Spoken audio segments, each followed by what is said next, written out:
Es-tu un bon gars qui essaie d'être méchant? Ou es-tu un méchant qui essaie d'être bon? Je pense que je suis un méchant qui essaie d'être bon. De nouveaux détails émergent concernant l'arrestation du combattant de arts martiaux mixtes John Jones pour violence domestique. John Bones Jones. John Jones. Je me demande si c'est sa voiture. John Jones. Johnny Bones Jones.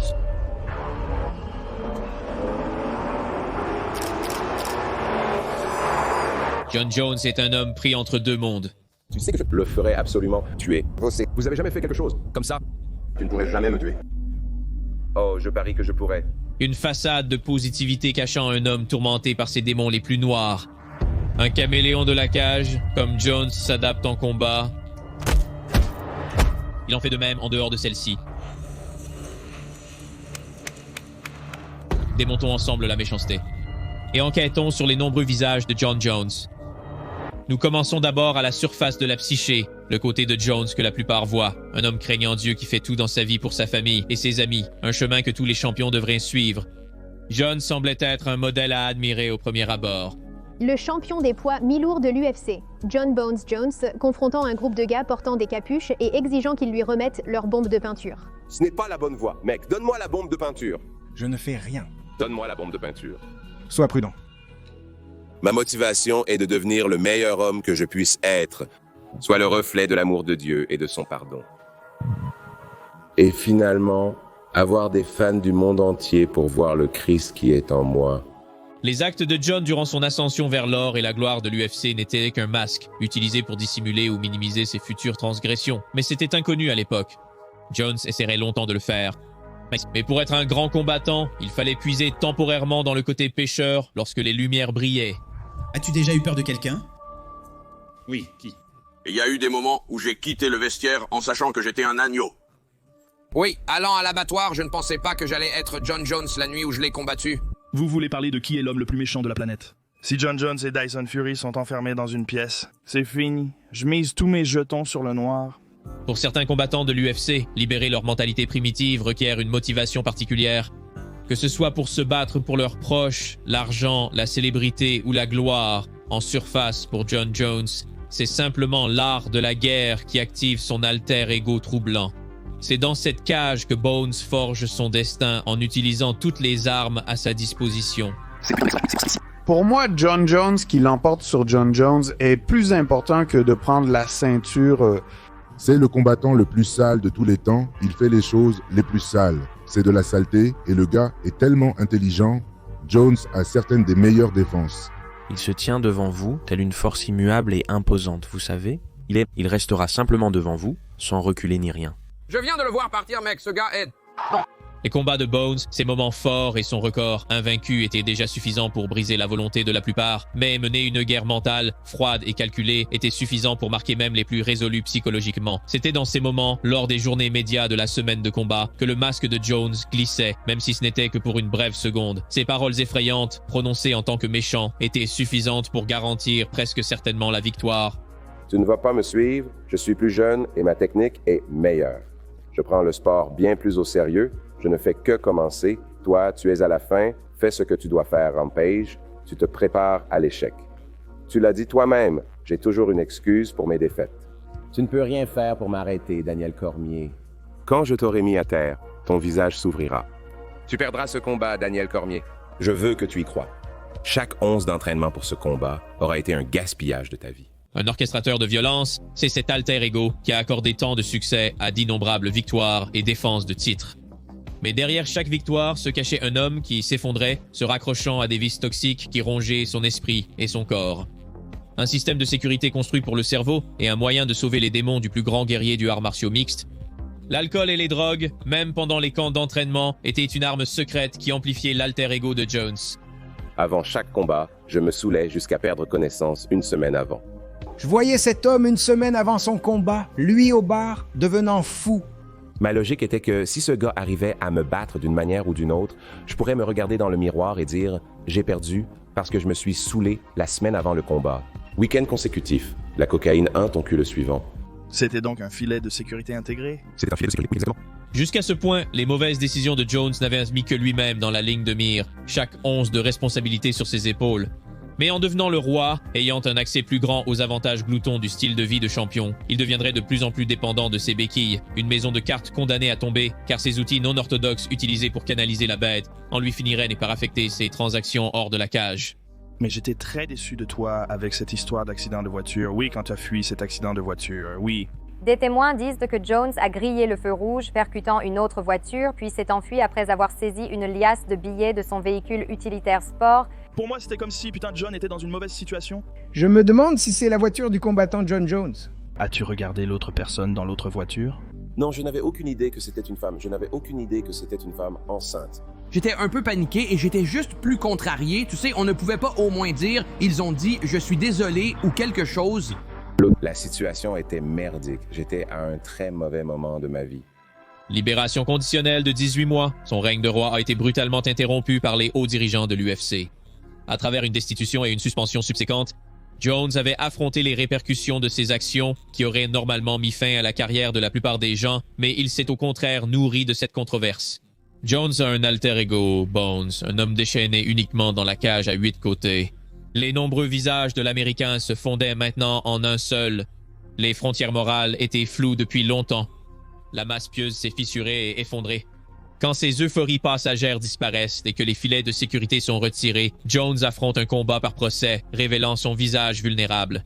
Souffrant de la même peur mortelle que tout autre, l'idée de perdre était une réalité que Jones ne pouvait affronter, et il ferait n'importe quoi pour l'empêcher.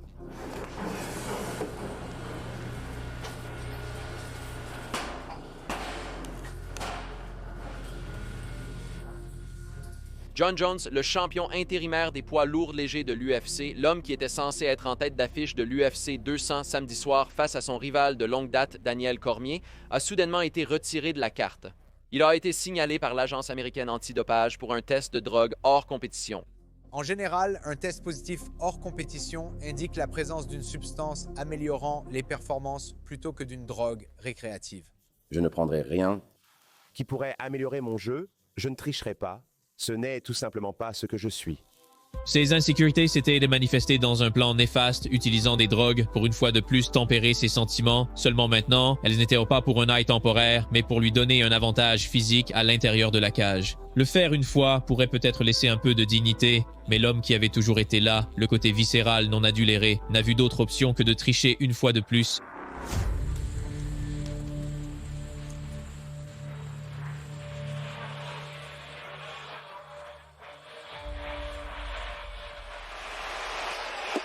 John Jones a été testé positif à la Rantabol à partir d'un échantillon la veille de votre combat, bien sûr, à l'UFC 214 en juillet. J'étais horrifié, je n'arrive pas à le croire, je n'arrive toujours pas à le croire.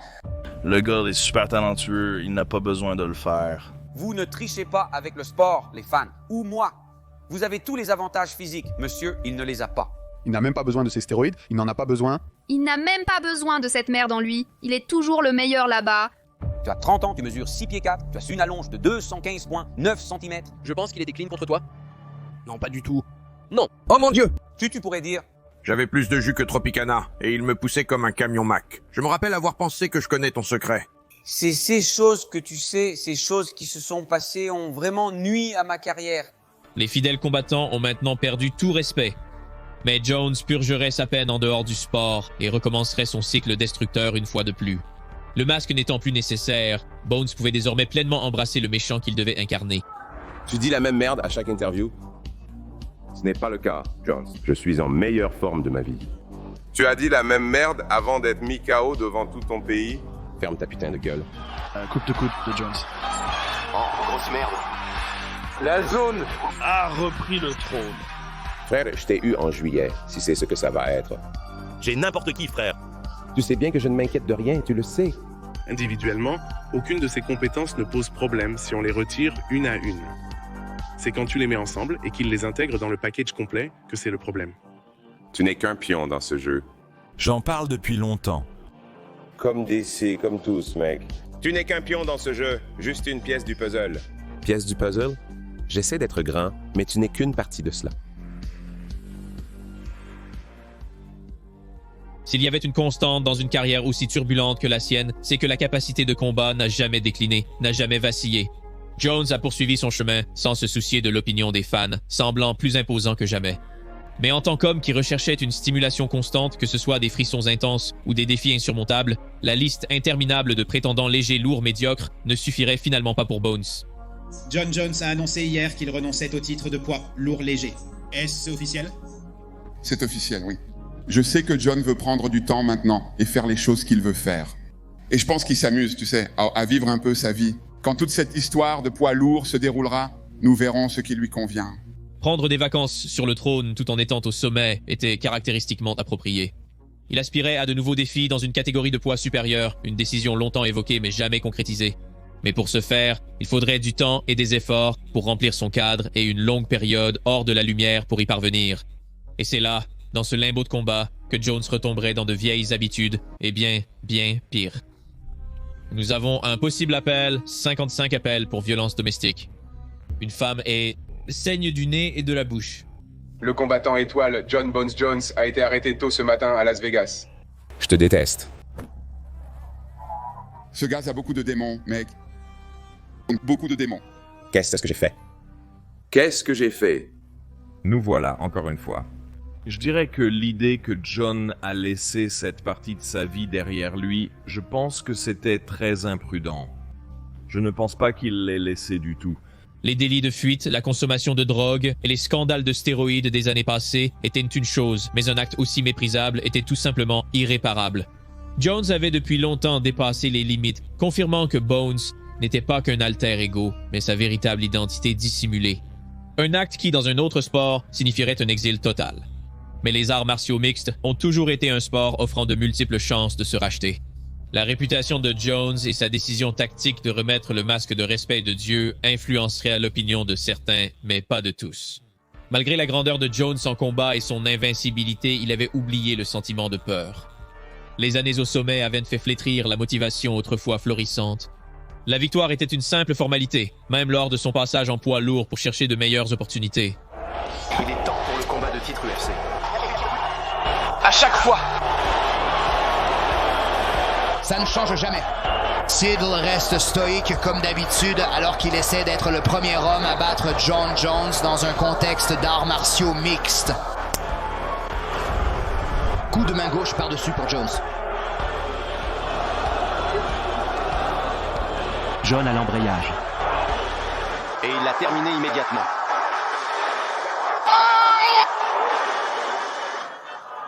10, 11, 12.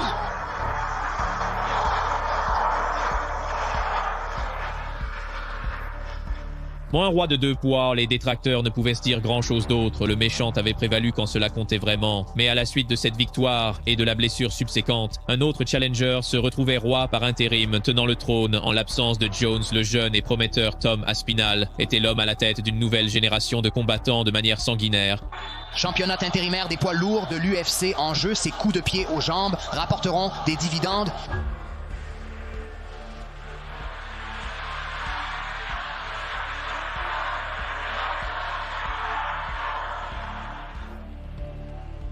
La durée moyenne des combats d'Aspinall, la plus courte de la compagnie, était remarquable et lui a valu le surnom trop familier de l'homme à battre John Jones. Un titre terni, peut-être même maudit, car tout homme assez malheureux pour se le voir attribué se retrouverait du côté des perdants. Mais pour la première fois, ce titre était crédible. La décision de Jones de renoncer à l'unification formelle du trône pour poursuivre un combat dit de légende avec un ancien roi vieillissant révélait ses vrais sentiments. Il a même eu une confrontation organique une fois qui ne s'est pas bien passée, et ils ne se sont pas touchés. Quand vous le regardez, le langage corporel de John Jones, il n'a pas aimé toute cette situation. C'est intéressant. Aussi impressionnant que soit Tom, il n'est pas encore assez important pour déterminer mon emploi du temps.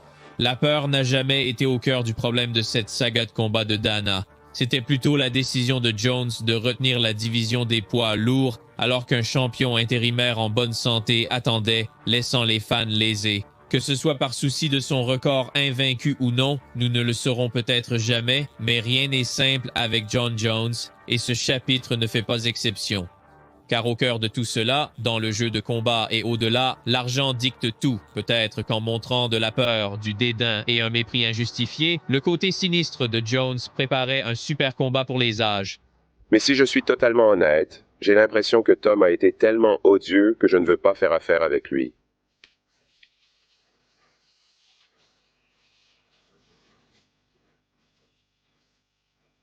Juste les petites conneries qu'il fait me dérangent. Il m'agace.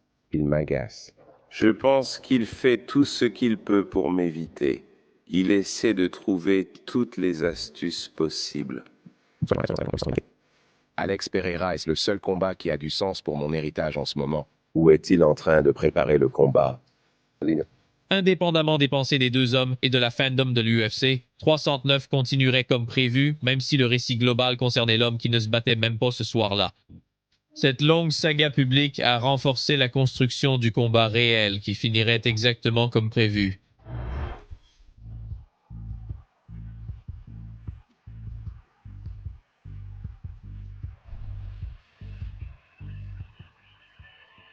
On ne peut pas aller aussi loin sans un minimum d'intelligence, et la mentalité de dur à cuire de Jones après sa destruction d'un Stipe vieillissant était une indication de son côté astucieux qui vient au premier plan. L'UFC, c'est exactement ce qu'ils veulent. Ce sera le plus grand combat de poids lourd et probablement le plus grand combat que nous ayons jamais organisé. Et dans un jeu où la maison gagne toujours, Jones détient maintenant toutes les cartes.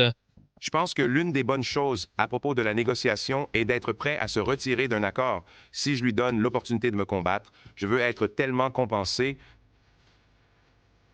Je veux dire que je veux cet argent de merde, honnêtement. Indépendamment du chèque payé, le visage compétitif de Jones peut refaire surface. Le côté de lui qui a tout accompli et plus encore, ressort une fois de plus pour régler tous les doutes des sceptiques et réaliser une fois de plus l'impossible. Un cycle maudit de ces insécurités florissantes mordant sur chaque mot critique et le côté combattant de John, déterminé à prouver qu'ils ont tort.